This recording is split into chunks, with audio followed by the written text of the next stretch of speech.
أعوذ بالله من الشيطان الرجيم بسم الله الرحمن الرحيم الحمد لله رب العالمين والصلاة والسلام على أشرف الأنبياء والمرسلين وعلى آله وأصحابه أجمعين ومن تبعهم بإحسان إلى يوم الدين يا أيها الذين آمنوا اتقوا الله حق تقاته ولا تموتن إلا وأنتم مسلمون يا أيها الناس اتقوا ربكم الذي خلقكم من نفس واحدة وخلق منها زوجها وبث منهما رجالا كثيرا ونساء واتقوا الله الذي تساءلون به والأرحام إن الله كان عليكم رقيبا يا أيها الذين آمنوا اتقوا الله وقولوا قولا سديدا يصلح لكم أعمالكم ويغفر لكم ذنوبكم ومن يطع الله ورسوله فقد فاز فوزا عظيما أما بعد فأعوذ بالله من الشيطان الرجيم بسم الله الرحمن الرحيم والعصر إن الإنسان لفي خسر إلا الذين آمنوا وعملوا الصالحات وتواصوا بالحق وتواصوا بالصبر. انتہائی معزز اور قابل احترام علماء کرام، بزرگان محترم حضرات اور پردہ نشین خواتین اسلام، رب العالمین کا مجھ پر اور آپ سب پر بے انتہا فضل و کرم ہے کہ آج آپ کی اس مسجد میں ہم سب کو اس نے اکٹھا کیا اور کتاب و سنت کی تعلیمات جن سے ہماری اور آپ کی دنیا سنور جائے اور ہماری اور آپ کی آخرت کامیابی سے ہمکنار ہو جائے، ایسی کچھ تعلیمات سننے سنانے کا اس نے موقع عطا فرمایا. دعا کیجئے کہ جو باتیں ہم آج یا اس جیسے اجتماعات میں سنتے ہیں ان میں سب سے پہلے اللہ ہمیں اخلاص نصیب فرمائے، اور جو باتیں ہم کہتے اور سنتے ہیں ان کا مقصد ہمارا اپنا محاسبہ ہو، ہماری اپنے زندگی کا جائزہ ہو، ہمارے نفوس کا جائزہ ہو، اور ہم اپنی اصلاح کر کے آج سے زیادہ بہتر مسلمان اور بہتر اللہ کے بندے کل بن سکیں، اور کل کے بعد پرسوں آنے والا دن اور زیادہ اللہ سے قریب لے جانا والا بن سکیں. آمین. حاضرین گرامی قدر، میرے اور آپ کے سامنے اس وقت جو عنوان ہے، جو جیسا کہ آپ نے سنا، حقیقی اسلام کو پہچانیے. ہم سب مسلمان، اس لیے کہ ہم سب مانتے ہیں کہ ہم مسلمان، اور اللہ کا فضل و کرم ہے کہ جسے اسلام سمجھ کر اپنایا ہے اس پر عمل کرنے کی کوشش بھی کرتے ہیں. آپ اور ہم یہ بات اچھی طرح سے جانتے ہیں کہ اسلام صرف ہمارے اپنے مان لینے سے اسلام نہیں ہو جاتا، صرف ہمارے اپنے تسلیم کر لینے سے کہ میں اس کو اسلام مانتا ہوں کوئی چیز اسلام کا حصہ نہیں بن جاتی. ہم یہ بات اچھی طرح سے جانتے ہیں کہ اسلام اللہ تبارک و تعالیٰ کا طے کردہ راستہ ہے، وہ راستہ ہے جو نبی علیہ السلام نے خود متعین فرما دیا. بلکہ میں ایک بات آپ کو بتاؤں، بعض اہل علم نے اس سلسلے میں اتنی باریکی کے ساتھ مسئلے کی وضاحت کی. سورہ تحریم جب نازل ہوئی، آپ اور ہم جانتے ہیں اس کے نازل ہونے کا سبب یہ تھا کہ اللہ کے نبی صلی اللہ علیہ وسلم نے ایک واقعے کے بعد کہا تھا کہ میں آج کے بعد شہد کا استعمال نہیں کروں گا. آپ نے فیصلہ سنا، میں نہیں کروں گا استعمال. اللہ تبارک و تعالیٰ نے یہ آیت کریمہ نازل کی، کہا یا ایھا النبی لما تحرم ما احل اللہ لک. اے اللہ کے نبی، جس چیز کو اللہ تعالیٰ نے حلال قرار دیا ہے آپ کیوں اس چیز کو حرام قرار دیتے ہیں؟ اس آیت کے سیاق میں بعض اہل علم نے کہا کہ اللہ کے نبی صلی اللہ علیہ وسلم کو بھی اپنی مرضی اپنے طور پر حلال و حرام کرنے کا فیصلہ اختیار اللہ تعالیٰ نے اللہ کے نبی کو بھی نہیں دیا تھا. حالانکہ آپ جانتے ہیں احادیث میں، قرآن میں اللہ تعالیٰ کے نبی کی اطاعت کا حکم ہے، اور حدیث میں صاف الفاظ میں الا انما حرم رسول اللہ کما حرم اللہ، کہ جس چیز کو اللہ کے رسول حرام قرار دیں وہ ویسے ہی حرام ہے جیسے وہ چیز جو اللہ تعالیٰ کی حرام کردہ چیز. یہ احادیث میں فرق کہاں ہے؟ فرق یہ ہے کہ نبی علیہ الصلاۃ والسلام جب اپنی مرضی سے اپنی طرف سے کوئی بات بول دیتے ہیں تو وہ دین نہیں ہوتی، لیکن نبی علیہ الصلوۃ والسلام دین کے نام پہ جب بولتے ہیں تو کوئی بات وہ اپنی مرضی سے صرف نہیں بولتے، وہ اللہ تعالیٰ کی رضامندی اور اللہ کی موافقت اور اللہ تعالیٰ کے حکم سے بولتے ہیں. وما ينطق عن الهوى ان هو الا وحی یوحى. اسی لیے آپ دیکھیے حضرت بریرہ کے مسئلے میں نبی علیہ الصلوۃ والسلام نے حضرت بریرہ کو حکم دیا کہ بریرہ، آپ کے شوہر آپ کی جدائی سے پریشان ہیں، اگر مراجعہ کر لو اپنے نکاح میں، ان کے نکاح میں واپس چلی جاؤ تو کیا ہی اچھا ہوگا. حضرت بریرہ نے پوچھا اللہ کے نبی کیا آپ مجھے حکم دے رہے ہیں؟ اللہ کے نبی نے کہا نہیں، میرا مشورہ ہے صرف. اللہ کے نبی سے حضرت بریرہ نے کہا کہ ٹھیک ہے اللہ کے نبی، تب مجھے اپنے شوہر کے پاس جانا منظور نہیں. حضرت بریرہ کی اس مسئلے کو کبھی اللہ کے نبی کی مخالفت نہیں قرار دیا گیا. تو بنیادی مسئلہ جو میں بتانا چاہ رہا ہوں وہ یہ کہ بعض اہل علم نے یہاں تک کہا کہ اللہ کے دین کے نام پر جس طرح لوگ آج امتیوں کے اقوال، افراد کے اقوال یا کسی کی بھی سمجھ، کسی کے بھی مسائل کو دین کا حصہ بنا دیتے ہیں، اگر اس بات کو ہم سمجھنا چاہیں دین وہی ہے جو اللہ تبارک و تعالیٰ نے نازل کیا ہے، اور دین وہی ہے جو نبی علیہ الصلوۃ والسلام نے اللہ تعالیٰ کی طرف سے ہم اور آپ تک پہنچایا ہے، جس کی آپ نے خود وضاحت کی ہے، تفسیر کی ہے، یا اللہ کے حکم سے مستقل آپ نے خود کوئی شرعی مسئلہ مستقل بھی بتایا ہے اللہ کے حکم سے، تو وہ اللہ تعالیٰ کا دین. میں اس بات سے اپنی گفتگو کا آغاز کیوں کر رہا ہوں؟ جس وقت ہم لوگ اس مسئلے پہ بات کر رہے ہیں کہ حقیقی دین کو پہچانیے، تو ہمارے اور آپ کے سامنے یہ بات صاف ہونی چاہیے کہ دین وہ نہیں جو مسلمانوں کے پاس ہو، دین وہ نہیں جسے مسلمان مان لے، دین وہ نہیں ہے جسے لوگ جو ہے دین قرار دے دیں یا لوگوں کی اکثریت جس چیز کو مان لے.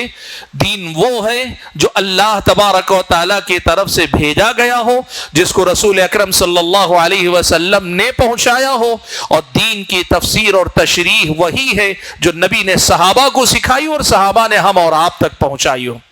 اس بنیادی تمہید کے بعد میں آپ کو لے کر چلتا ہوں ایک بنیادی مسئلے کی وضاحت کی طرف، جہاں سے ہمیں یہ سمجھ میں آئے گا کہ آج دین کے نام پر ہمیں کہاں اصل میں محنت کرنے کی بنیادی ضرورت ہے، اور پھر اس کے بعد کچھ مخصوص ابواب کی طرف بتاؤں گا جہاں ہم اور آپ کو توجہ دینے کی ضرورت ہے. حضرات گرامی قدر، ہم اور آپ الحمدللہ نماز میں سورہ فاتحہ پڑھتے ہیں، اور خاص طور پہ اہل حدیث ہیں تو الحمدللہ ہمارا تو ماننا یہ ہے، ہمارا موقف یہ ہے کہ ہر نماز میں چاہے آپ امام ہوں کہ مقتدی ہو، سری ہو کہ جہری ہو، فرض ہو کہ سنت اور نفل ہو، آپ کو ہر رکعت میں سورہ فاتحہ پڑھنا ہی، اس کے بغیر نماز نہیں ہوتی، یہ ہم سب مانتے ہیں. اس میں ہم اور آپ قرآن مجید کی آیت کریمہ پڑھتے ہیں اہدنا الصراط المستقیم، اہدنا الصراط المستقیم، اے اللہ تعالی صراط مستقیم یا سیدھے راستے کی رہنمائی نصیب کر اور اس پر مجھے چلا دینا. آپ جانتے ہیں ہدایت کے دو درجے، اہل علم نے لکھا ہدایت کے دو درجے. ایک درجہ وہ ہے جس میں حق اور باطل کی تمیز آپ کو اور مجھ کو نصیب ہو جائے. اللہ تبارک و تعالیٰ نے یہ مسئلہ ہم اور آپ کے سامنے رکھا کہ ہدایت ایک وہ ہوتی ہے جسے ہدایت و بیان و ارشاد کہتے ہیں اہل علم، یعنی جس میں حق کیا ہے، باطل کیا ہے، صحیح کیا ہے، غلط کیا ہے، توحید کیا ہے، شرک کیا ہے، سنت کیا ہے، بدعت کیا ہے، نیکی کیا ہے، برائی کیا ہے، انصاف کیا ہے، ظلم کیا ہے، یہ سمجھایا جاتا ہے، یہ فرق کر کے بتایا جاتا ہے، یہ سمجھایا جاتا ہے کہ صحیح کیا ہے، غلط کیا ہے. ہدایت کا ایک درجہ یہ ہوتا ہے کہ ہم یہ بات سمجھیں کہ اللہ تعالیٰ نے کس چیز کو دین کہا ہے اور کون سی چیز بے دینی قرار پاتی ہے. یہ ہدایت کی پہلی قسم ہے. اور ہدایت کا دوسرا درجہ یہ ہے جسے اہل علم نے ہدایت و توفیق کہا ہے، یعنی جو چیز سچائی ہے، حق ہے، توحید ہے، سنت ہے، نیکی ہے، انصاف کی بات ہے، سچائی کی بات ہے، اس پر چلا جائے، اس پر چلنے کی توفیق اللہ تعالیٰ دے، اس پر اللہ تعالیٰ ہم اور آپ کو چلا دے۔ ہم جو دعا کرتے ہیں اہدنا الصراط المستقیم، تو ہماری دعا میں یہ بات ہوتی ہے کہ ہم اور آپ یہاں یہ مانگتے ہیں کہ اللہ تعالیٰ وہ راستہ جو تیرا راستہ، وہ راستہ جو تو نے اپنے نبی کے ذریعے ہمیں سمجھایا سکھایا ہے، وہ راستہ ہمیں بتلا بھی، اور اس کے بتلانے کے بعد اس راستے پر ہمیں چلا بھی۔ یہ دونوں چیزیں ہونی چاہیے۔ جسے صراط مستقیم کہا جاتا ہے وہ ان دونوں درجوں کا نام ہے۔ اصل میں ہم جب سورہ فاتحہ میں یہ کہتے ہیں یا ہم عام الفاظ میں کہتے ہیں اللہ تعالی ہمیں ہدایت نصیب کر، ہمیں گمراہی سے بچا لے، تو آپ یاد رکھیے گا حق کی پہچان ایک مرحلہ ہے اور حق پہ چلنا دوسرا مرحلہ۔ اس وقت دنیا کے اندر ساری دنیا کو آپ لے لیں یا مسلمانوں کے دائرے کے اندر آپ دیکھنا چاہیں، گمراہی ان دونوں مقامات پہ آپ کو ملے گی، دونوں درجوں میں آپ کو ملے گی۔ بہت سے لوگ وہ ہیں جو حق بات کو، حقیقت کو، سچائی کو پہچان نہیں پا رہے ہیں، صحیح کیا ہے غلط کیا ہے فرق نہیں کر پا رہے ہیں، انہیں اندازہ نہیں ہے کہ اس میں سے جو حید پایا جاتا ہے اس میں صحیح کیا ہے غلط کیا ہے، بلکہ کئی بار تو الٹا معاملہ ہے کہ وہ گمراہی کو ہدایت سمجھ کر بیٹھے ہوئے، غلط چیز کو صحیح مان کر بیٹھے ہوئے۔ یہ پہلا درجہ ہے گمراہی کا، جہاں ہم اور آپ لوگوں کو بہکا ہوا بھٹکا ہوا دیکھتے ہیں۔ کیا ہوتا ہے بہت سارے لوگ یا تو اس لیے کہ ان تک علم پہنچانے کسی نے بتایا نہیں، آج تک کسی نے ان کو بتایا نہیں، تو ایک آدمی جس ماحول میں پیدا ہوا اسی ماحول میں زندگی جی رہا ہے، وہ مطمئن ہے، وہ ایک طرح سے پورے یقین کے ساتھ عمل کر رہا ہے کہ میں جس راستے پر ہوں وہی صحیح راستہ، ہدایت کا راستہ، اسے یقین ہے، اس لیے کہ کسی نے اسے سمجھایا نہیں، بتایا نہیں ہے۔ یا پھر یہ کہ کسی نے سمجھایا بتلایا لیکن بات اس کی سمجھ میں نہیں آئی، سمجھ میں نہیں آئی بات، بتانے والے نے بتائی لیکن بتانے والے کی بات کا اس کے دل میں یقین نہیں، اسے ابھی شبہ ہے، ابھی اسے یقین نہیں ہوا، وہ گمراہی کو ہی ہدایت سمجھ کر جم کر بیٹھا ہوا ہے، اسی کو حق سمجھتا ہے، اسی پر لگا ہوا ہے۔ اور ان میں سے بہت سارے تو ایسے ہیں کہ جو گمراہی پر ہیں لیکن حق بتانے والے کو سننا ہی نہیں چاہتے، اس لیے کہ ان کے پاس یہ طے ہے میں غلط نہیں ہو سکتا، میرے والدین غلط نہیں ہو سکتے، میرے علماء، میرے اپنے بزرگ یا ہمارے آبا و اجداد غلط ہو ہی نہیں سکتے۔ اس حد تک یقین ہے اللہ تعالیٰ کے بندوں کہ کھلی گمراہی پر رہ کر بھی وہ پورے یقین کے ساتھ یہ کہتا ہے کہ یہی ہدایت ہے۔ میں آپ کو مثال دینے کے لیے کہوں، دنیا میں ایسے بہت سارے ایتھیسٹ ہیں، ایتھیسٹ جو کسی کو نہیں مانتے، دین تو چھوڑیے خدا کے وجود کو، رب کے وجود کو نہیں مانتے، لیکن وہ یہ سمجھتے ہیں کہ یہی اصل میں حق ہے، یہی اصل میں حق ہے، اور اس کے مقابلے میں یہ جو کسی خدا کو، چاہے غیر مسلم ہو مسلمان ہو، ان کی نظر میں کسی بھی خدا کو ماننے یہ لوگ اصل میں کچھ خیالی تصورات جو انسانوں نے اپنی طرف سے پیدا کر لی اس پہ جی رہے ہیں۔ وہ خدا کے وجود کا منکر ہوتا ہے لیکن وہ اس یقین کے ساتھ زندگی جی رہا ہوتا ہے یہ سارے بیوقوف ہیں، یہ جھوٹ موٹ کے کچھ تصورات پر اپنے آپ کو باندھ کے رکھے ہوئے، عقل تو میرے پاس ہے، میں عقل مند ہوں جو سمجھ رہا ہوں کہ ان کی طرح دھوکے میں زندگی نہیں گزاروں۔ اللہ کے وجود کا انکار کر کے بھی وہ اس یقین کے ساتھ جی رہا ہے کہ وہ حق پر ہے۔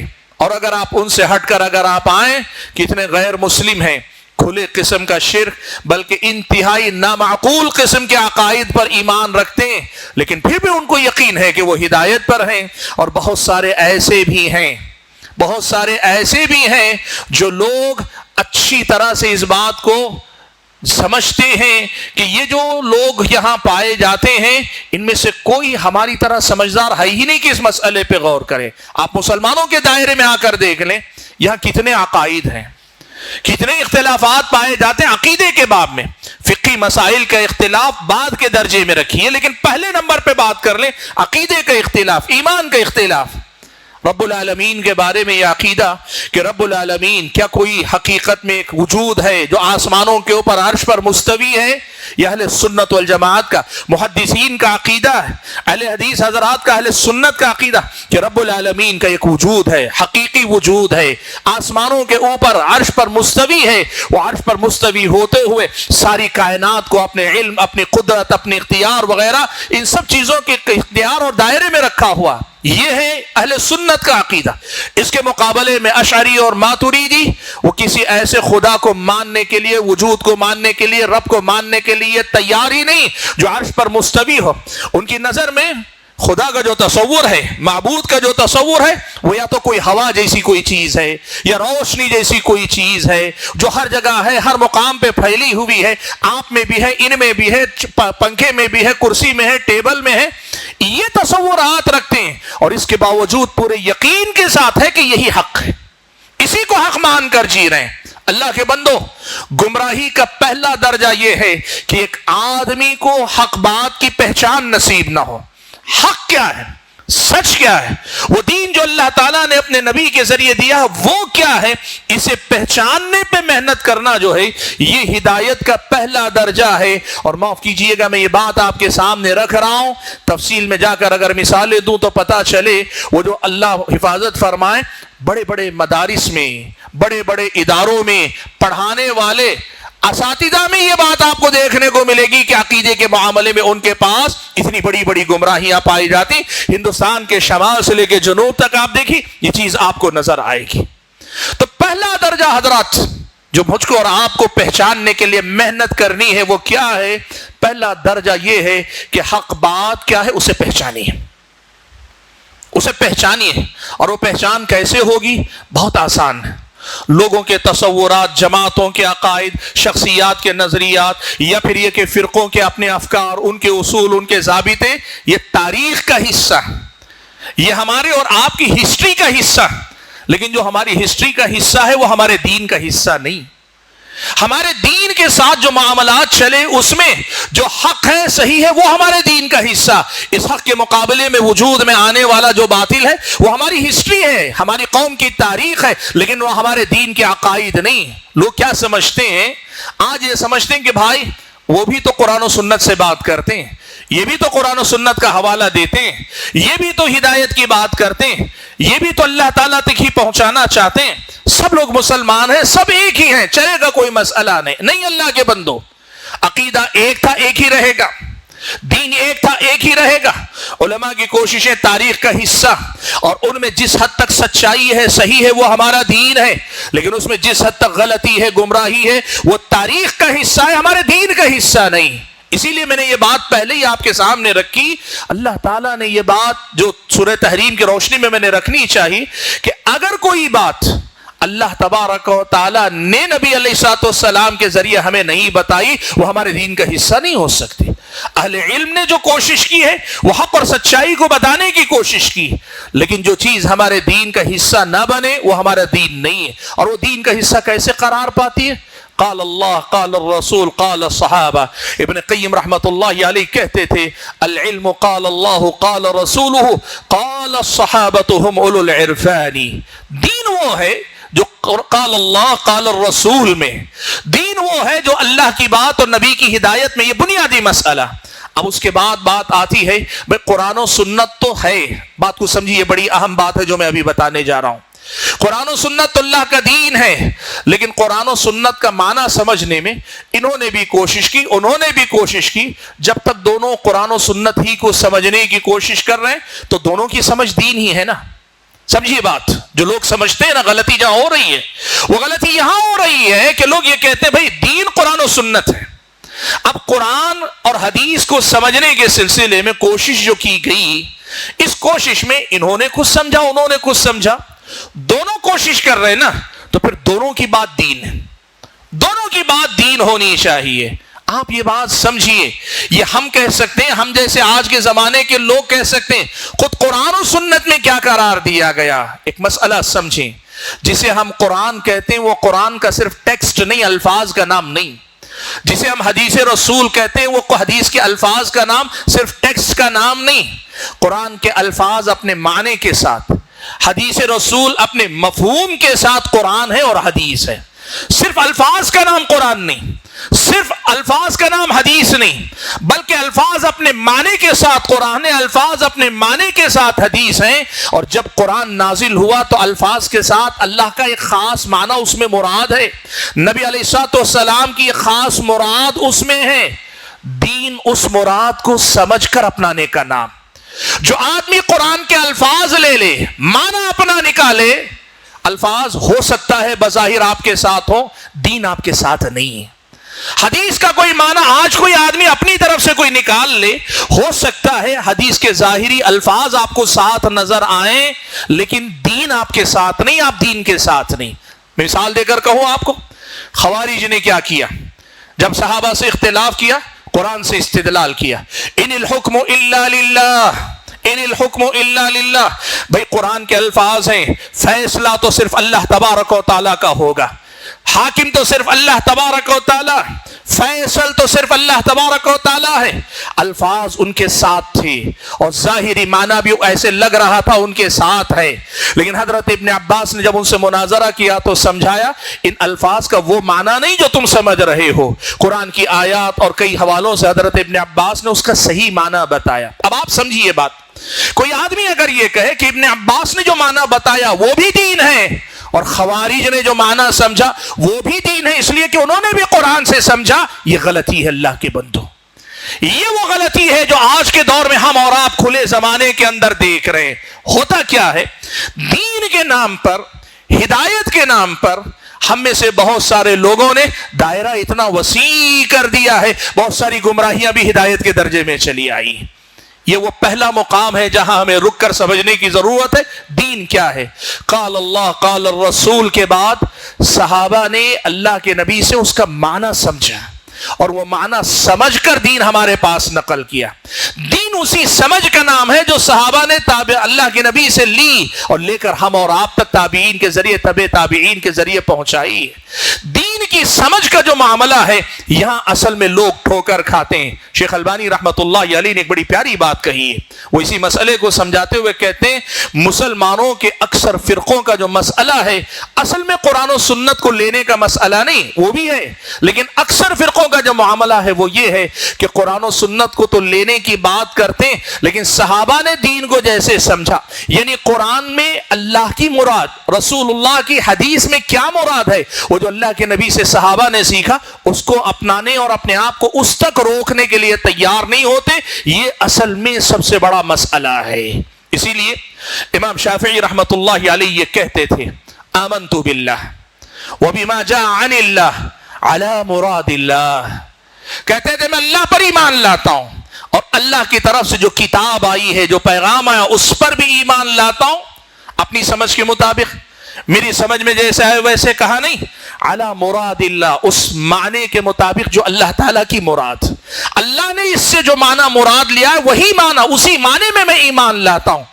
وآمنت برسول اللہ وبما جاء عن رسول اللہ علی مراد رسول اللہ، کہتے تھے میں اللہ پر ایمان لاتا ہوں اور جو اللہ کے رسول پر ایمان لاتا ہوں، اور اللہ کے رسول سے جو بات آئی ہے یعنی حدیث مبارک اس پر بھی ایمان لاتا ہوں، علی مراد رسول اللہ، اس معنی کے ساتھ جو رسول اکرم صلی اللہ علیہ وسلم نے مراد لیا۔ میں ایک مثال سے بات کو واضح کرتا ہوں، اس لیے کہ اصل مسئلہ یہی بنیادوں میں کمزوری کا ہے، اصل مسئلہ یہی ٹھوکر کھانے کا ہے، اور اصل مسئلہ یہی سے دائرے کو وسیع کر دینے کا مسئلہ ہے، جہاں سے یہ ساری کے سارے مسئلے، حق کہیں چھپ گیا، حق کہیں گم ہو گیا، حقیقی دین کو پہچاننے سے لوگ محروم رہ گئے۔ دیکھیں ایک مثال آپ کے سامنے دیتا ہوں، صحیح بخاری کی روایت ہے، قرآن مجید کی آیت کریمہ نازل ہوئی، وَكُلُوا وَاشْرَبُوا حَتَّى يَتَبَيَّنَ لَكُمُ الْخَيْطُ الْأَبْيَضُ مِنَ الْخَيْطِ الْأَسْوَدِ مِنَ الْفَجْرِ۔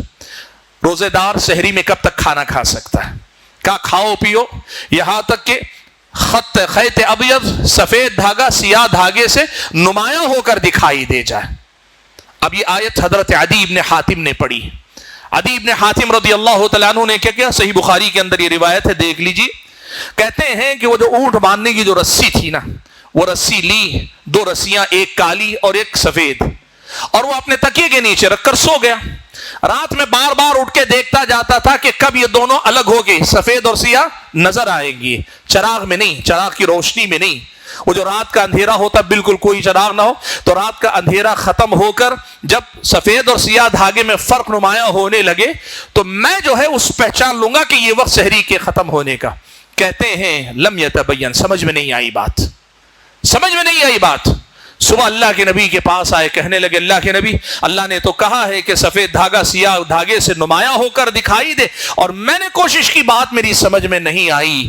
اللہ کے نبی صلی اللہ علیہ وسلم نے سمجھایا کہ اے عدی، یہ سفید دھاگا اور سیاہ دھاگے سے مراد یہ دھاگا نہیں، بلکہ جب فجر طلوع ہوتی ہے، افق میں مشرقی سمت پر رات جب سمٹنے لگتی ہے، دن جب طلوع ہونے لگتا ہے، تو رات جہاں ختم ہو رہی ہے، دن جہاں شروع ہو رہا ہے، رات کی سیاہ لکیر اور دن کے اجالے کی سفید لکیر دونوں ساتھ ساتھ آتی ہیں۔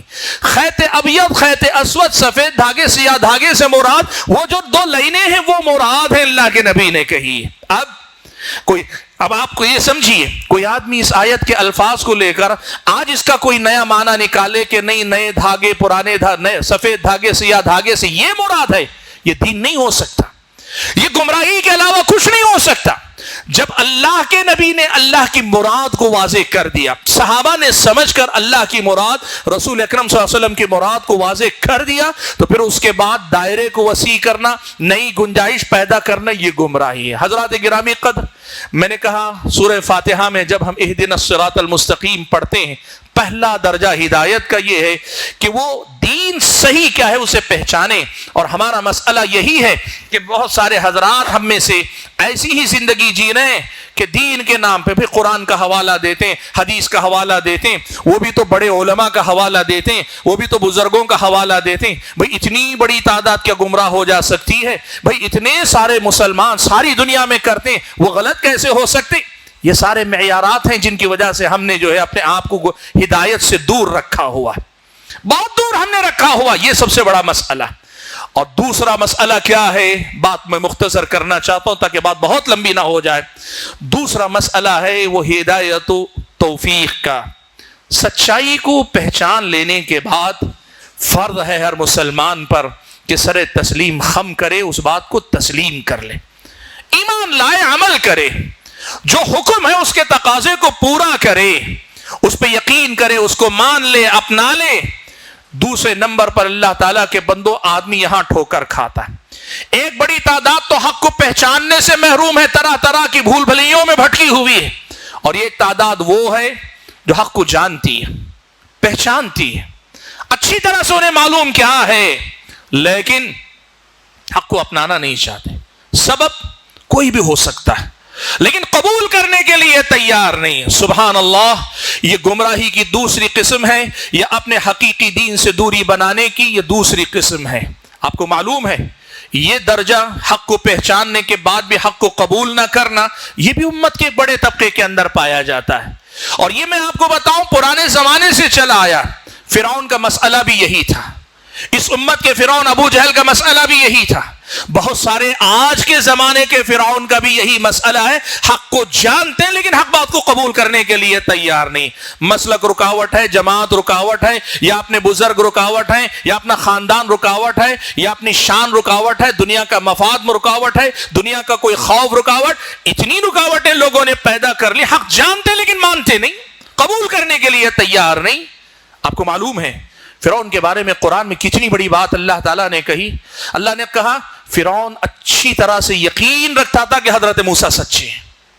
اللہ نے فرمایا وَجَحَدُوا بِهَا وَاسْتَيْقَنَتْهَا أَنفُسُهُمْ ظُلْمًا وَعُلُوًّا، ان لوگوں نے، فرعون اور اس کی قوم نے حضرت موسیٰ کی جو لائی ہوئی جو نشانی اللہ کی بھیجی ہوئی، ان نشانیوں کو دیکھا، ایسا نہیں کہ نہیں پہچانا، استيقنتها أنفسهم، پوری طرح یقین تھا کہ یہ سچ ہے، پوری طرح یقین تھا کہ یہ حق ہے، لیکن اس کو اپنانے کے لیے تیار نہیں تھے، اس کو اپنانے کے لیے تیار نہیں تھے۔ یہی ان کا سب سے بڑا مسئلہ تھا، یہی ان کا سب سے بڑا مسئلہ تھا کہ وہ اپنانا نہیں چاہتے تھے۔ کیوں؟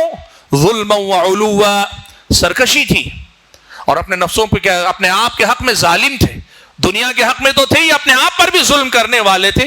ان کا ظلم، ان کے تکبر نے انہیں قبول حق سے دور کر دیا۔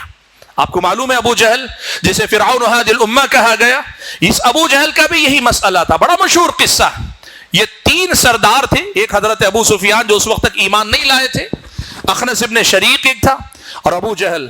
مکہ میں تینوں کے تینوں سارا دن سارے مکے والوں کو اللہ کے نبی سے دور رکھنے کی کوشش کرتے تھے، سننے نہیں، حق بات سننا لیں اس کے لیے، لیکن قرآن کی دین کی کشش اتنی تھی کہ رات میں اللہ کے نبی کی قرات اور تلاوت مسجد حرام میں سننے کے لیے چھپ چھپا کر آتے تھے۔ اللہ کا کرنا یہ ہوا کہ ایک رات تینوں اپنے اللہ کے نبی کی تلاوت سن کر لوٹ رہے تھے، راستے میں اکٹھا ہو گیا، آمنا سامنا ہو گیا، آپس میں ایک دوسرے سے کہنے لگے بھئی یہ کیا، کہاں سے آ رہے ہیں؟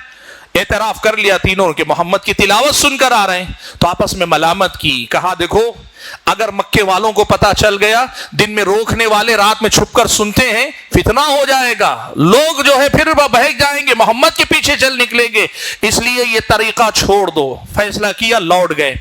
رات آئی دوسری، تینوں میں سے ہر آدمی اپنی جگہ سوچ رہا ہے بات ہو چکی ہے، وہ نہیں آئے گا، میں اکیلا ہی جاؤں گا، چلو میں جا کے سن کے آتا ہوں۔ قرآن کی کشش، اس کی تلاوت اور اس کے اندر کا جو پیغام، وہ سننے کے لیے چلے آئے۔ دوسری رات بھی یہی مسئلہ آیا، پھر سن کر واپس لوٹ رہے تھے، اللہ تعالیٰ نے اکٹھا کر دیا، لعنت کی، ملامت کی، ایک دوسرے کو برا بھلا کہا، عزم کر کے نکل گئے، واپس لوٹ کر نہیں آئیں گے۔ تیسرے دن پھر وہی ہوا، تیسرے دن بھی اکٹھا ہو گئے، قسمیں لے لی ایک دوسرے سے کہ آج کے بعد پلٹ کر نہیں آئیں گے۔ 3 مرتبہ ہو گیا واقعہ۔ اس کے بعد صبح اٹھ کر ابو سفیان، اخنس ابن شریق اور ابو جہل سے پوچھنے کے لیے گئے کہ یہ جو ہم رات میں سننے گئے، سچ سچ بتاؤ ہمارے تمہارے درمیان کی بات یہ حق ہے کہ باطل ہے؟ ابو جہل نے اس وقت جو بات کہی تھی وہ یہی تھی، اس نے کہا تھا میں اچھی طرح جانتا ہوں کہ محمد سچے ہیں، وہ جھوٹے نہیں ہیں، وہ جو کہہ رہے ہیں وہ عین حق ہے، مجھے معلوم ہے، لیکن مسئلہ کیا ہے؟ ابو جہل اللہ کے نبی کا سگا چچا نہیں تھا، رشتے کا چچا بنتا تھا، اس کے گھرانے اور اللہ کے نبی کے گھرانے میں منافست تھی، مقابلہ تھا، ہم نے کچھ کیا تو تم نے کچھ کیا، تم نے کچھ کیا تو ہم نے کیا۔ قوم کے اندر عزت اور شان باقی رکھنے کے لیے ایک دوسرے سے مقابلہ کرتے تھے۔ ابو جہل نے کہا محمد کے گھر والے جو بھی کرتے ہم بھی کر کے دکھاتے، انہوں نے حاجیوں کی خدمت کی ہم نے بھی کی، انہوں نے حاجیوں کو پانی پلایا ہم نے بھی پلایا، انہوں نے حاجیوں کو ستو کھلایا ہم نے بھی کھلایا۔ اب وہ کہہ رہے ہیں ان کے گھر میں نبی ہے تو میں کہاں سے میرے اپنے گھر میں نبی لا کے دکھاؤں؟ اس کے علاوہ میرے پاس محمد سے اختلاف کی کوئی وجہ نہیں۔ سبحان اللہ۔ بھائیو، یہ ہے وہ مزاج جس کی میں بات کر رہا ہوں، حق واضح ہو جانے کے بعد بھی حق قبول نہ کرے، جیسے بہت سارے مسلک کے لوگ یہ کہتے ہیں۔ آپ جانتے ہیں لوگوں نے یہاں تک کہا حق یہ ہے کہ دلیل کی روشنی میں سورہ فاتحہ امام کے پیچھے پڑھنا یہی دلیل کا تقاضا، لیکن چونکہ ہم حنفی ہیں اس لیے ہم یہ بات قبول نہیں کر سکتے۔ سبحان اللہ، یہ کون سا دین ہے اللہ کے بندو؟ حنفی، شافعی، مالکی یا کوئی اور مسلک، یا آپ اہل حدیث بھی ہیں اور آپ کہتے ہیں نہیں چونکہ میرے مخصوص عالم نے فتویٰ نہیں دی اس لیے میں قبول نہیں کروں گا۔ اللہ کے بندو، اللہ سے ڈرو، یہ وہ دوسرا درجہ ہے جہاں پر لوگ آ کر پیچھے رہ جاتے ہیں، حق کو قبول نہیں کرتے۔ اور اسی سے جڑا ہوا مسئلہ تیسرا میں بتا لوں، وہ ہے دیکھو ایک چیز ہوتی ہے حق کو پہچاننا، اور دوسری چیز ہوتی ہے حق کو پہچاننے کے بعد حق پر عمل کرنا، عمل پیرا ہونا، اس کے تقاضوں کو پورا کرنا۔ کئی بار ایسا ہوتا ہے کہ لوگ حق بات کو پہچان بھی لیتے ہیں، مان بھی لیتے ہیں، لیکن ماننے کے بعد اس کے جو تقاضے ہیں ان کو پورا کرنے میں پیچھے رہ جاتے ہیں، عمل نہیں کر پاتے ہیں، ان کے تقاضوں کو پورا نہیں کر پاتے ہیں۔ اور یاد رکھو اللہ تعالیٰ کے بندو، ہدایت صرف اس چیز کا نام نہیں کہ حق کیا ہے، باطل کیا ہے، سچ کیا ہے، جھوٹ کیا ہے، اس پہ مناقشے کرو، مناظرے کرو، بحث کرو، صرف یہ دین نہیں۔ جس چیز کو دین مانا ہے اس پہ جم جانا، ڈٹ جانا، یہ اصل میں دینداری کا بڑا اونچا مقام۔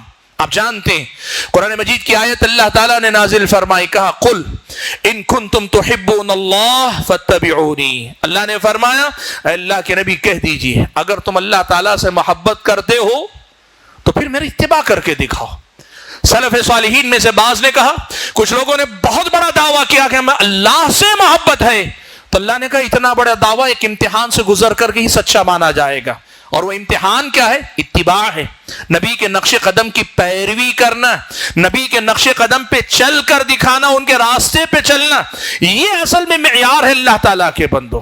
مجھے یاد آتا ہے ہمارے اساتذہ میں سے بعض سے ہم نے ایک بڑی پیاری مثال سنی تھی، یہ جو محبت کی بات ہے نا، اللہ کے رسول سے محبت ہے، دین سے محبت ہے، کتاب و سنت سے محبت ہے، یہ جو بات ہم کرتے ہیں نا، اسے سمجھاتے ہوئے انہوں نے کہا تھا ایک آدمی بیوی کے سامنے بیٹھا ہے اور بیوی سے کہہ رہا ہے مجھے تم سے بے انتہا محبت ہے، میں تم سے بہت محبت کرتا ہوں، اور بیوی کا حال یہ ہے کہ بیوی بھوکی پیاسی ہے، بھوک سے پریشان ہے، پہنے ہوئے کپڑے اس کی ساڑی پھٹی ہوئی ہے، بوسیدہ ہو چکی ہے، اور یہاں بیٹھ کر یہ محبت ہے محبت ہے محبت ہے کہہ رہا ہے، تو کہا بیوی مان لے گی کہ محبت ہے؟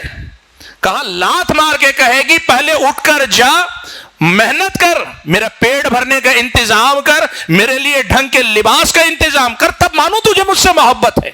یہ کون سی محبت ہے؟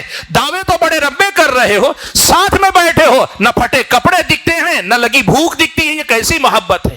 یقین کرو اللہ کے بندو، آج افسوس اس کا ہے۔ حق بات کو پہچانیے میں یہ بات بھی داخل ہے کہ ہم یہ بات جان لیں کہ جسے ہم دین و ایمان کہتے ہیں نا، وہ صرف صحیح اور غلط کو پہچاننے کا نام نہیں، یا صحیح اور غلط کو مان لینے کا نام نہیں، بلکہ ماننے کے ساتھ ساتھ عمل کر کے دکھانے کا نام۔ آپ کو معلوم ہے ایک مسئلہ عوام کے سامنے عام طور پہ اس کو اس انداز میں ذکر نہیں کیا جاتا، ایمان کیا صرف دل سے یقین کرنے کا نام ہے؟ یہ ایمان عمل کا بھی نام ہے، عمل ایمان کا جز۔ ہم اہل سنت کا عقیدہ، ہم اہل الحدیث کا عقیدہ، اور اس بنیاد پر ہم احناف سے لڑتے ہیں، فقہاء احناف، مرجئۃ الفقہاء ایک طبقہ، ان سے ہم لڑتے ہیں، اور دوسرے مرجئہ سے لڑتے ہیں کہ بھائی یہ لوگ عمل کو ایمان سے خارج مانتے ہیں۔ ہم اہل سنت کا عقیدہ یہ ہے کہ عمل ایمان کا جز ہے، عمل ایمان کا حصہ ہے۔ اس کا مطلب یہ ہوا اللہ کے بندو، جسے حق کو پہچاننا کہتے ہیں وہ صرف پہچاننا نہیں، حق پہ چلنا بھی ہے، حق کو اپنانا بھی ہے، زندگی میں اس راہ پہ ثابت قدم رہنے کا نام ہے۔ سبحان اللہ۔ آپ اسی سیاق میں سنیے قرآن مجید کی جس آیت سے میں نے اپنی گفتگو کا آغاز کیا، سورہ عصر میں نے آپ کے سامنے پڑھی۔ امام شافعی رحمۃ اللہ علیہ نے اس سورت کے بارے میں وہ بڑا مشہور جملہ کہا کہ اگر اللہ تعالیٰ لوگوں پہ حجت قائم کرنے کے لیے پورا قرآن مجید نہ اتار کر صرف سورہ عصر بھی اتار دیتا تو یہ لوگوں پہ حجت قائم کرنے کے لیے کافی تھی۔ دوسرے الفاظ میں یوں سمجھیے کہ یہ سورہ عصر پورے خلاصہ ہے، پورے قرآن کا خلاصہ ہے، پورے قرآن کا نچوڑ ہے۔ اس میں کیا بات کہی اللہ تعالیٰ نے؟ 2 سطر کی آیت، بلکہ بعض 15 لائن میں دیکھیں 1.5 سطر کی آیتیں ہیں، سورت ہے۔ کیا کہا اللہ تعالیٰ نے اس میں؟ اللہ نے کہا والعصر، قسم ہے زمانے کی، ان الانسان لفی خسر، یقیناً سارے کے سارے انسان خسارے میں ہیں، گھاٹے میں ہیں، الا الذین آمنوا وعملوا الصالحات وتواصوا بالحق وتواصوا بالصبر۔ 4 باتیں اللہ نے کہی۔ خسارے سے نکلنے والے جو لوگ ہیں وہ 4 کام کریں گے، اور بعض اہل علم نے یہاں 2-3 باتیں بڑی اہم کہی، کہا 4 کے 4 کرنے پڑیں گے، 4 میں سے ایک بھی چھوٹے گا آپ خسارے سے نہیں بچیں گے۔ پہلی بات سمجھیے، 4 باتیں اللہ نے کہی یہاں، آمنوا وعملوا الصالحات وتواصوا بالحق وتواصوا بالصبر۔ 4 باتیں اللہ نے کہی ہیں، 4 کی 4 کرنی پڑے گی، ایک بھی چھوٹی تو آپ ادھورے ہیں۔ اور دوسری بات بعض اہل علم نے کہی، یہ 4 باتیں ترتیب سے اللہ تعالیٰ نے کہی ہیں، اسی ترتیب سے 4 پہ عمل بھی ہونا چاہیے۔ سبحان اللہ۔ 4 باتیں، ایمان، عمل صالح، حق بات کی وصیت اور صبر کرنے کی وصیت ایک دوسرے کو۔ یہ 4 باتوں پہ اسی ترتیب سے عمل ہونا چاہیے۔ حضرات گرامی قدر، یہ جو بات ہے نا، یہ وہی بات ہے 4 الفاظ میں جسے یہاں صراط مستقیم کہا گیا، یہ وہی بات ہے جسے صراط مستقیم کہا گیا، ایمان اور عمل کا راستہ۔ ایمان اور عمل کا جو راستہ، یہی اصل میں ہماری اور آپ کے لیے ہدایت کی ضمانت ہے۔ دیکھیے میں آپ کے سامنے بات رکھتا ہوں، قرآن مجید کی جس آیت، سورہ فاتحہ کی جس آیت سے میں نے مسئلے کی وضاحت کا آغاز کیا، میں نے کہا ہدایت کے 2 درجے، ایک ہدایت و بیان و ارشاد، اس کا تعلق علم سے، اور دوسری چیز ہے ہدایت و توفیق، عمل سے۔ علم اور عمل کے مجموعے کا نام اصل میں ہدایت ہے، علم و عمل کے مجموعے کا نام صراط مستقیم۔ علم و عمل دونوں میں اپنے آپ کو کھڑا اتار لینے کا نام صراط مستقیم ہے، اور اسی لیے اللہ تعالیٰ نے صراط الذین انعمت علیہم کہا کہ صراط مستقیم کون سا راستہ؟ وہ راستہ ان لوگوں کا راستہ جن پر تو نے انعام کیا، اور اس کا تعارف آگے کراتے ہوئے کہا غیر المغضوب علیہم ولا الضالین، وہ لوگوں کا راستہ نہیں جن پہ اللہ تیرا غضب نازل ہوا، اور ان کا بھی نہیں جو لوگ بھٹک گئے۔ تفسیر آپ نے 12 سنی ہوگی، المغضوب علیہم سے مراد یہودی، اور ان کی گمراہی یہ تھی، یہ علم والے تھے، عمل نہیں تھا، علم والے تھے، عمل نہیں تھا، یعنی حق کی پہچان تھی لیکن قبول نہیں کرتے تھے۔ حق کی پہچان تھی، علم والے تھے، عمل نہیں تھا، قبول نہیں کرتے تھے. اور ضالین سے مراد نصارہ ہیں، عیسائی ہیں. ان کا معاملہ یہ تھا کہ یہ عمل کرتے تھے لیکن بغیر علم کے کرتے تھے. جسے دین سمجھتے تھے وہ دین تھا ہی نہیں، جسے وہ ہدایت کا راستہ سمجھ کر اپنا رہے تھے وہ ہدایت کا راستہ تھا ہی نہیں. اللہ تعالیٰ نے گویا یہ بات صاف کر دی، ہدایت کا راستہ ان کا راستہ ہے جو علم اور عمل دونوں کو لے کر چلتے ہیں. ان کا علم لازمی طور تک ان کے عمل تک لے کر جاتا ہے اور ان کا عمل صحیح علم پر مبنی ہوتا ہے. حضرات گرامی قدر، یہ بنیادی مسئلہ اگر آپ سمجھ پائیں تو پھر آئیے میں آپ کے سامنے ذکر کرتا ہوں. آج جب ہم اس مسئلے پہ بات کر رہے ہیں، ہدایت کے راستے کو پہچانو، صحیح راستہ کیا ہے اسے پہچاننے کی کوشش کرو، تو میں بتا دوں اس گمراہی کی جو تقسیم اللہ نے یہاں اس آیت میں کی، اس کی روشنی میں 3 کیٹیگری کے لوگ ہوتے ہیں اور تینوں میں مجھ کو اور آپ کو نہیں رہنا ہے. 3 کیٹیگری کے لوگ بنتے ہیں جن میں ہم اور آپ کو نہیں رہنا ہے. ان تینوں سے باہر نکل کر ایک اور قسم ہے، اس میں ہم اور آپ کو پہنچنے کی محنت کرنا. یہ ہے حق اور حقیقت کو پہچاننا، یہ ہے صحیح راستے کو پہچاننا. کیا 3 کیٹیگریز؟ پہلی قسم کے لوگ وہ ہیں جو علم اور عمل دونوں سے پیدل ہیں، نہ علم سے تعلق نہ عمل سے تعلق. ان کا مسئلہ کیا ہے؟ ایک مسلم گھرانے میں پیدا ہوئے، یا پھر یہ کہ اپنے آپ کو مسلمان مانتے. علم کس چیز کا ہے؟ اللہ کی معرفت نہیں، اللہ کی توحید کے بارے میں نہیں جانتے، رسول اکرم صلی اللہ علیہ وسلم کے بارے میں صحیح جو جانکاری ہے وہ اس سے محروم ہیں. دین جسے کہتے ہیں، دین کیا ہے نہیں معلوم ہے. اور اگر میں کھول کر بیان کروں ذرا تفصیل میں جا کے، ان کو نہیں معلوم طہارت کرنے کا طریقہ کیسے، ان کو نہیں معلوم پاکی لینے کا طریقہ کیسے، نہیں معلوم غسل کیسے کیا جاتا ہے، ان کو نہیں معلوم کیسے جو ہے وضو کیا جاتا ہے، ان کو نہیں معلوم کیسے نماز پڑھی جاتی ہے. آپ یہ بات سمجھیے، جسے ہم علم کہہ رہے ہیں نا، یہ علم کیا ہے؟ وہ نبی کی ہدایت ہے جو اللہ کے نبی نے ہر انسان کی عملی زندگی سے متعلق تفصیلات دی ہیں. ایمان اور عقیدے کی ابتدا سے لے کر عمل، معاملات، اخلاق، کردار تک کی ساری تفصیلات جو اللہ کے نبی نے دی ہے نا، وہ ساری کی ساری ان کے بارے میں علم حاصل کرنا قدر استطاعت، جتنی ان کے اندر استطاعت ہے، یہ علم کا راستہ ہے. آپ کو معلوم آپ کیا ہیں؟ تاجر ہیں. آپ جب صبح کریں گے تو آپ کی صبح سے لے کے شام تک آپ کہاں کیسے رہیں اللہ کے نبی نے سکھایا. آپ ایک استاذ ہیں یا طالب علم ہیں، آپ طلب علم کی راہ میں کن اصولوں کی پابندی کریں، کیسے رہیں، اللہ کے نبی کا دیا ہوا طریقہ ہے پورا کا پورا. سبحان اللہ، اللہ کے نبی شخص تھے، فرد تھے، لیکن نمونہ اللہ کے نبی کا ایسا ہے کہ آپ دنیا کے جس میدان کے بھی ماہر ہوں، اللہ کے نبی کی سیرت کو اللہ تعالیٰ نے اتنا مکمل بنایا ہے، وہ سب کی بیک وقت رہنمائی کرنے کی صلاحیت رکھتی. آپ اپنی حیثیت سے، ہماری مائیں اور بہنیں وہ کہہ سکتی نبی تو مرد تھے، نہیں، آپ خواتین کی زندگی کے لیے نبی نے اپنی اور اپنے ازواج مطہرات کی زندگی میں بڑا پیارا نمونہ چھوڑا ہے. ہم میں سے کون ہے جو اس نمونے کو سیکھ کر اپنا رہا ہے؟ بات جو سوال کرنے کی وہ یہ، اللہ کے نبی نے سب سکھایا. صحابی تو یہاں تک کہتے تھے ترکنا رسول اللہ صلی اللہ علیہ وسلم وما طائر يقلب جناحيه في السماء الا وقد علمنا منه علما. کہتے تھے اللہ کے نبی ہمیں چھوڑ کر جب دنیا سے گئے نا، تو آسمان پہ اگر کوئی پرندہ بھی اڑ کر جا رہا ہے اور اس کے اپنے پروں کو حرکت دینے میں بھی ہمارے لیے کوئی علم ضروری ہے، سیکھنے کی کوئی بات ضروری تھی، نبی نے وہ بھی سکھا دی. زمین تو زمین، آسمان میں اڑنے والے پرندوں کے اڑان میں بھی ہمارے لیے کوئی سبق ہے، اللہ کے نبی نے وہ بھی سکھایا. نبی نے سب سکھایا. لوگ مذاق کرتے تھے، حضرت سلمان فارسی کا ٹھٹا مذاق اڑا، کہنے لگے علمکم نبیکم کل شیء حتی الخراء، تمہارے نبی نے تمہیں سب سکھایا، یہاں تک کہ قضاء حاجت، پیشاب پاخانہ کرنا بھی سکھایا. حضرت سلمان نے بڑے فخر سے کہا کہ ہاں سب سکھایا ہے، اور اللہ کے نبی نے ہمیں یہ سکھایا ہے 3 پتھروں سے کم سے استنجا نہ کرو، دائیں ہاتھ سے استنجا نہ کرو، فخر سے کہتے تھے. میں جو بات کہنا چاہ رہا ہوں آپ سمجھیے بات. علم سے مراد یہ کہ آپ کی اپنی زندگی کی جو پوری عقیدہ ہے، عبادات ہیں، معاملات ہیں، آپ کے اخلاق ہیں، معمولات زندگی، آپ کی تجارت، جو آپ کی زندگی کا میدان ہے، صبح کے لے کے شام تک زندگی گزارنے کا جو عملی طریقہ اللہ کے نبی نے سکھایا ہے. اب یہاں مسئلہ کیا ہے؟ میں گنا رہا تھا پہلی کیٹیگری کے لوگ وہ ہیں جو نہ یہ علم سیکھنا چاہتے ہیں، کبھی پروگرام میں نہیں آتے، جمعہ کے اندر بھی بالکل آخری وقت میں آتے ہیں، وہ بھی اگر آئے تو مسجد میں اگر نماز کے لیے آ گئے، نماز کے بعد درس بیٹھ کر سیکھنے کے لیے تیار نہیں، اپنے طور پر بھی کسی عالم سے رابطہ کر کے سیکھنے تیار نہیں، جو بنا بنایا سسٹم دین میں ہے اس کو بھی فالو کرنے، علم کہیں سے سیکھنے کے لیے تیار نہیں، اور علم بھی نہیں تو عمل بھی بدرجہ اولا نہیں۔ پہلی کیٹیگری کے لوگ وہ ہیں جو علم و عمل سے پیدل، کچھ نہیں ان کے پاس، دعوے ہیں، ہم بڑے شان سے کہتے ہیں مسلمان ہیں، کیوں؟ مسلمان گھر میں پیدا ہوئے۔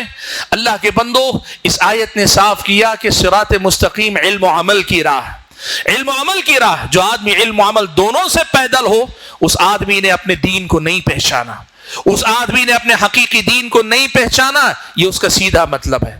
دوسری کیٹیگری ان لوگوں کی ہے جو علم والے ہیں، عمل سے خالی ہیں۔ اللہ معاف فرمائے ہم کو اور آپ کو۔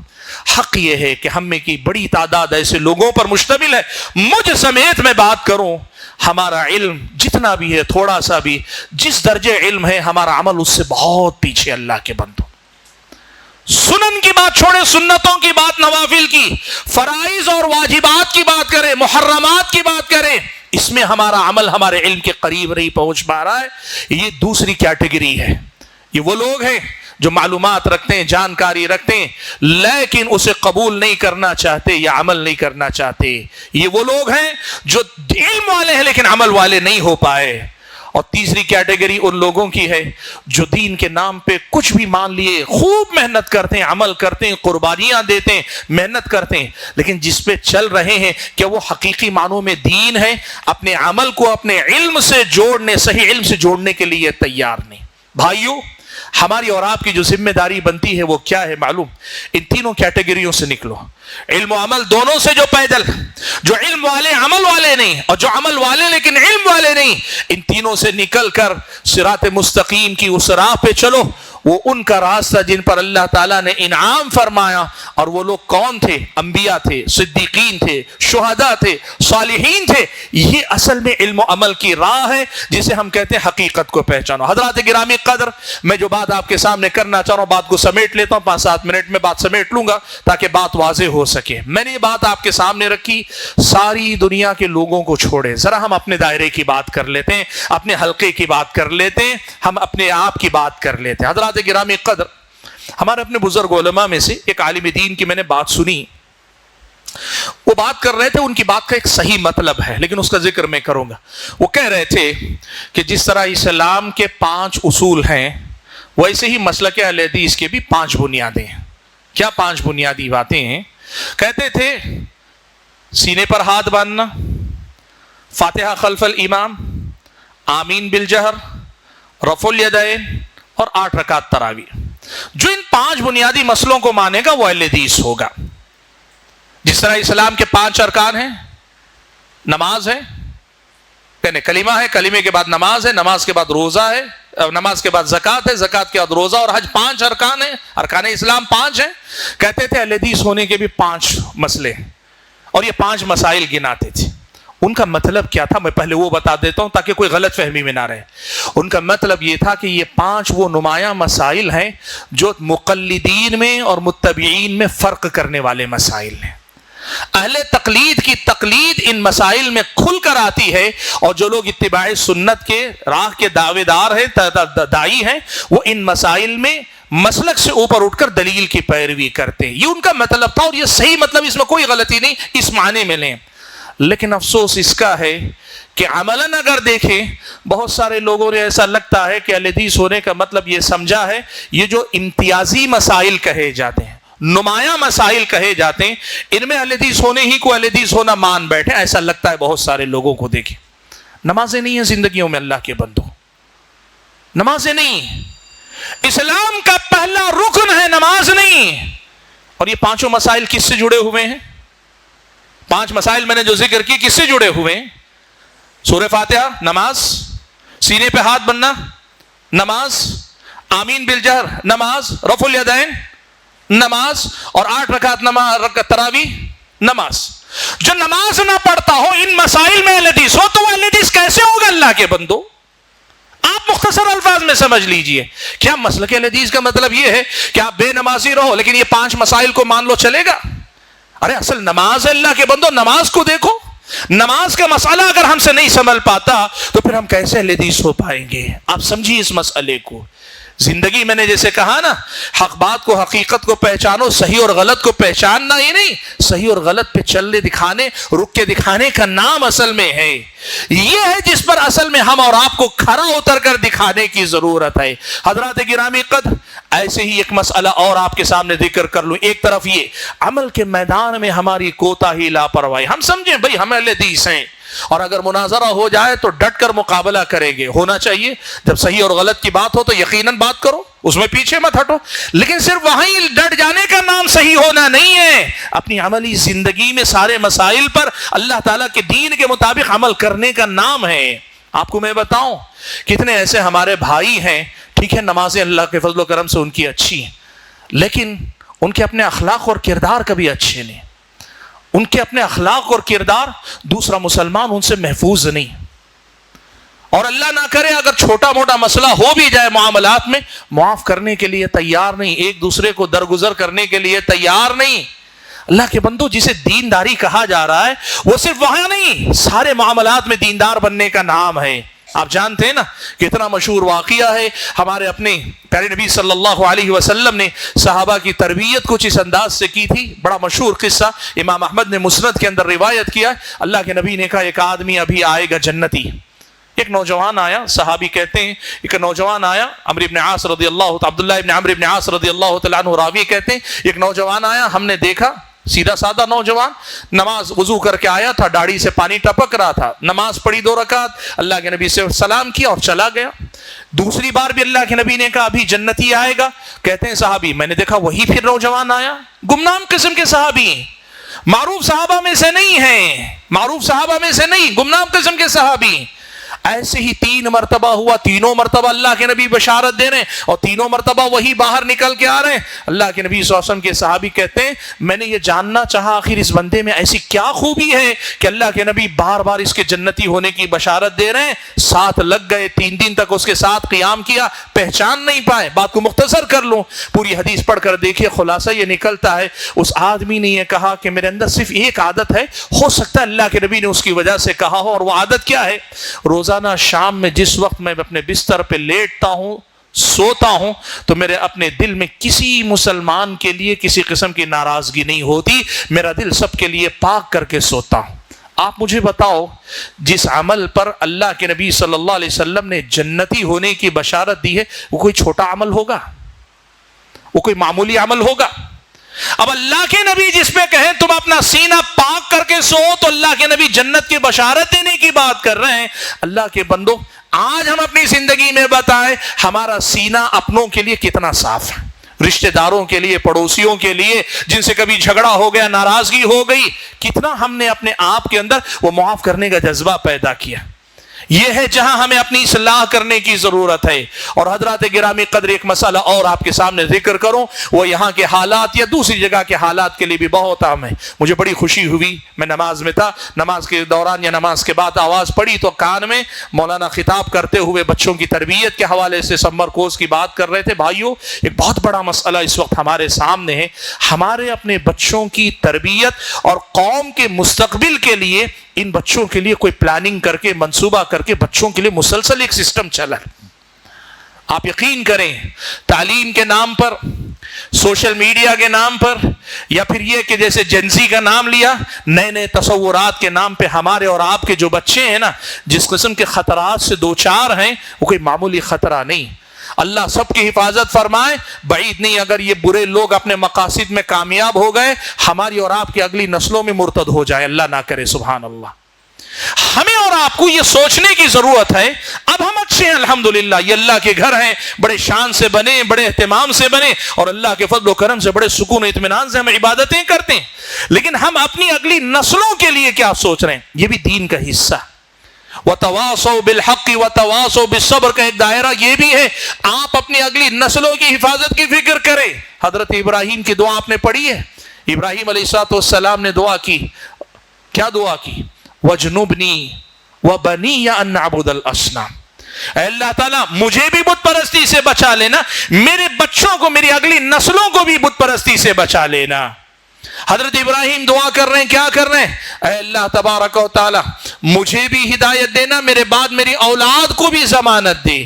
حضرت ابراہیم دعائیں کر رہے ہیں۔ آپ دیکھیے، آپ کو پتا چلے گا، اپنی اگلی نسلوں کے لیے کچھ سوچیے۔ حضرات گرامی قدر، یہ جو ہمارے اور آپ کے بزرگ حضرات، آپ ذمہ دار حضرات ہیں، یہ آپ کی ہماری بڑی ذمہ داری بنتی ہے کہ ہم آج ہم اچھے ہیں اس کی فکر مت کریں۔ شاید اللہ کے فضل و کرم کے بعد ہمارے بزرگوں نے جو محنتیں کی تھی ان کا اثر آج اللہ نے یہ باقی رکھا ہے کہ زیادہ مشکل نہیں ہم دیندار ہیں کسی نہ کسی درجے میں۔ لیکن آج اگر ہم نے اپنی اگلی نسلوں کو دیندار بنائے رکھنے کے اسباب پہ محنت نہ کی تو پھر یقین مانیے بہت مشکل ہو جائے گا ان کے لیے اپنے دین پہ باقی رہنا۔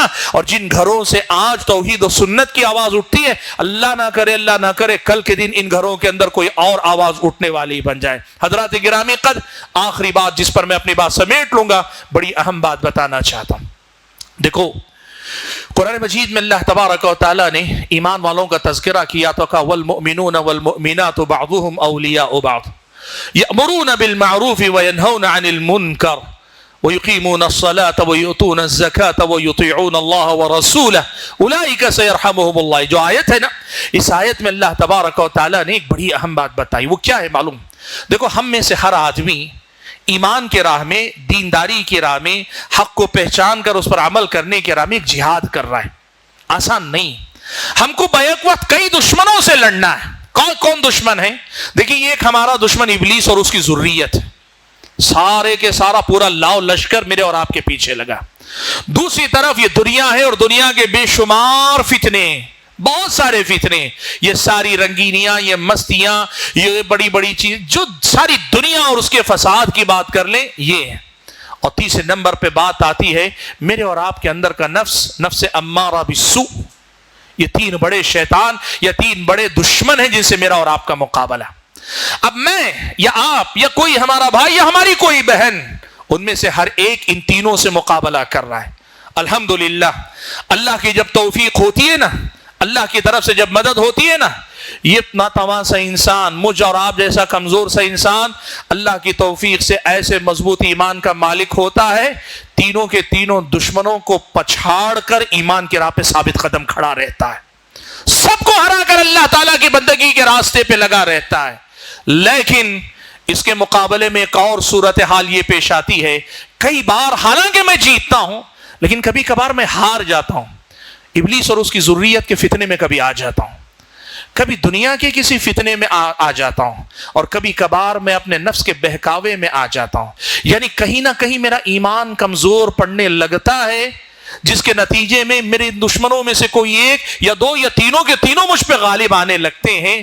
یہاں اللہ تعالیٰ کے بندوں یہ بہت بڑی ضرورت ہے، آپ میرے بھائی ہیں، آپ میری بہن ہیں، آپ میرے فلاں، ایمان والے ایک دوسرے کے بھائی ہیں۔ میرا ایمان جہاں کمزور پڑ رہا ہے، آپ کا ایمان میرے ایمان کا سہارا بن جائے، آپ میرے ساتھی بن جائیں، مجھے بہکنے نہ دیں، مجھے بھٹکنے نہ دیں، میں گر رہا ہوں تو مجھے سنبھالیں، مجھے ٹھوکر لگ رہی ہے تو مجھے سہارا دیں، ہم ایک دوسرے کو ساتھ لے کر چلنے کی کوشش کریں۔ نجات یقیناً ہر آدمی کی اپنی ہوگی، لیکن اس نجات کے راستے پہ چلنا اکیلے نہیں چلا جائے گا۔ ایمان والے والمؤمنون والمؤمنات بعضهم اولیاء بعض، حق اور حقیقت کی پہچان کرنے سے لے کر اس پر ثابت قدم رہنے تک ہمیں ایک دوسرے کی ضرورت ہے۔ بھائیوں، وہ ماحول پیدا کرو جہاں نماز میں کسی کو پیچھے ہوتے دیکھیں ہم ایک دوسرے کو لے کر اسے بھی نمازی بنا لیں، جہاں ہم دیکھیں وہ کمزور پڑ رہا ہے اسے ساتھ لے لیں، جہاں ہم دیکھیں وہ آدمی کہیں بہک رہا ہے بھٹک رہا ہے اسے اپنے ساتھ لے لیں۔ ہم مومنوں کی مثال تو اللہ کے نبی نے کیا کہا؟ مثل المؤمنین فی توادہم وتراحمہم وتعاطفہم کمثل الجسد الواحد اذا اشتكى منه عضو تداعى له سائر الجسد بالسهر والحمى۔ ہم جسم کے اعضاء ہیں، ہم میں سے ایک عضو بھی متاثر ہوتا ہے ہم سب تکلیف محسوس کریں۔ یہ ماحول اصل میں پیدا کرنے کی ضرورت ہے۔ افسوس اس کا ہے وہ مغربی کلچر جو کہتا ہے کہ بھئی ہر آدمی آزاد ہے اور ہر آدمی کی پرائیویسی ہے، اس کی زندگی میں دخل مت دو۔ ہم نے کچھ اتنا طاری کر لیا ہے، ہمارا بھائی بہکتا ہے، گمراہی پہ جاتا ہے، ہمیں کوئی فرق نہیں پڑتا۔ ہمارے بھائی کو اگر کچھ آگے پیچھے معاملے میں گڑبڑ ہوتی، ہم اسے ساتھ لے کر چلنے کے لیے تیار نہیں ہوتے۔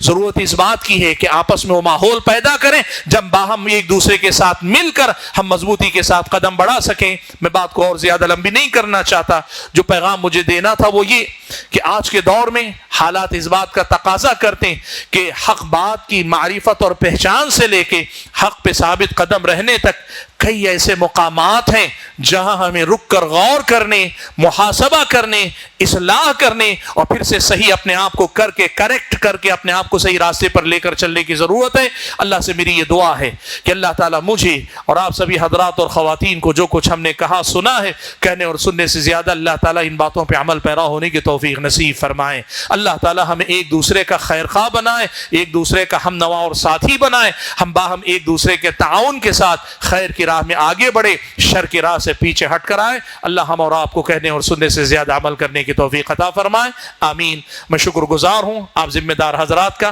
کہ آپ نے ایک مرتبہ پھر آپ کے شہر میں حاضر ہونے کا موقع دیا، اس مسجد کے ذمہ دار حضرات کا بھی کہ آپ نے جو ہے یاد کیا۔